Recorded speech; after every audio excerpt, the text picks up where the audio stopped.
करने के चार्जशीट दाखिल होने के बाद मजिस्ट्रेट और आरोपी के सामने कौन कौन सी कानूनी प्रक्रिया होती है? बाद में फिर पुलिस का काम जो है वो ख़त्म हो जाता है।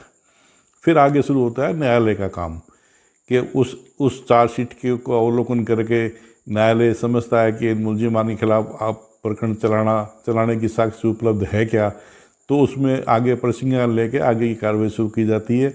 फिर मुलजिमान को आरोप सुनाए जाते हैं कि आपके विरुद्ध ये आरोप है कि आपने ये अपराध कारित किया, आपको क्या कहना है।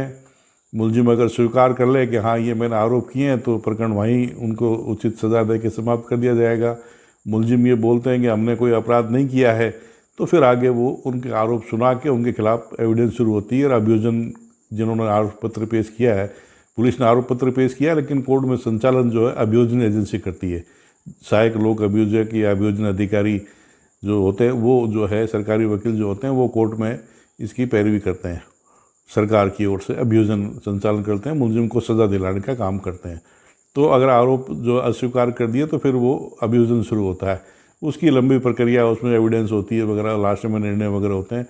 तो ये जब एफआईआर का जो पॉजिटिव हिस्सा है वो है आरोप पत्र, चार्जशीट। अब इसका दूसरा हिस्सा कि जब इन्वेस्टिगेशन से ये पता चले कि कोई आरोप जो है वो बढ़ना नहीं पाया जा रहा है, जो एफआईआर में तथ्य बताए गए हैं वो सही नहीं है, या किसी भी कारण से जो है आरोप मुलजिमान जिनका नाम लिया है कि जिन लोगों ने अपराध किया है उनके विरुद्ध जो अपराध नहीं बढ़ना पाया जाता है, तो भी कोर्ट में तो उनको जब क्योंकि कोर्ट जब पुलिस का ये है कि जब एफआईआर दर्ज हो गई तो चाहे वो नेगेटिव रिपोर्ट आए चाहे पॉजिटिव रिपोर्ट आए, कोर्ट में तो कोर्ट को रिपोर्ट पुलिस को पेश करनी ही करनी है।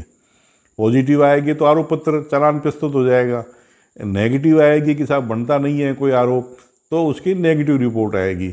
अब उसको कई रूप में नाम में लोग बोलते हैं, उसको बहुत सी अमूमन जो अक्सर जो बोला जाता है वो एफआर बोला जाता है। नेगेटिव रिपोर्ट होती है उसको एफआर बोला जाता है, कहीं उसको क्लोजर रिपोर्ट बोला जाता है, कहीं उसे अंतिम रिपोर्ट बोला जाता है। अब भिन्न भिन्न नाम है भिन्न भिन्न जगहों के हिसाब से। कुल मिला के जो फाइनल रिपोर्ट का एक शब्द है फाइनल रिपोर्ट, फाइनल रिपोर्ट तो नेगेटिव भी हो सकती है पॉजिटिव भी हो सकती है। पॉजिटिव होगी तो वो चालान हो जाएगा, आरोप पत्र हो जाएगा, नेगेटिव हो जाएगी तो वो क्लोजर रिपोर्ट हो जाएगी, अंतिम रिपोर्ट हो जाएगी, और उसको आप एफआर बोलो तो एफआर हो जाएगी। तो ये जो है ये जो नेगेटिव रिपोर्ट है उसको एफआर भी बोला जाता है, और अंतिम रिपोर्ट भी बोल सकते हैं और क्लोजर रिपोर्ट भी बोल सकते हैं।